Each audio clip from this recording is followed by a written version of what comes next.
Kat bagi nang ya sikit po Hajing jing man kipo Habang ibig siyang pensyong dor Jing susis ngabhat dan kapor Try on tawang hangat Hang tangan pang-ihapi Jing suk neng nan ai happy Jing em mong jukon kalong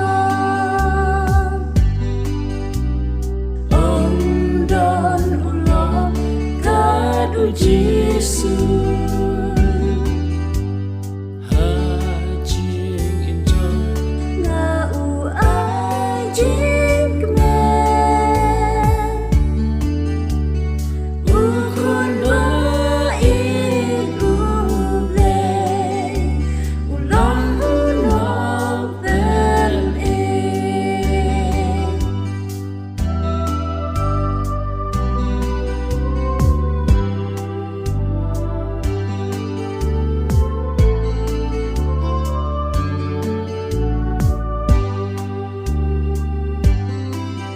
Tang hami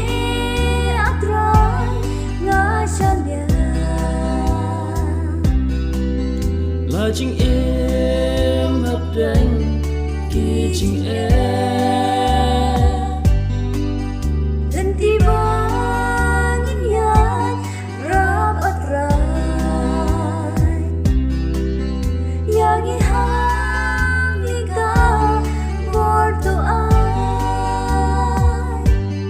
Dalam us in try ke try Akan daw hapdeng klamwai Gelong nong An im jongi Harip na niya yang li Om don ulong kadu Jisu Hajing injo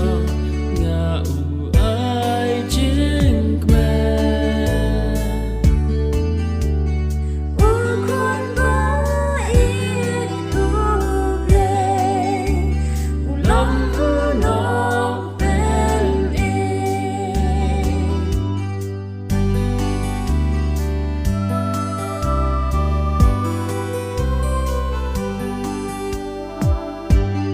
Try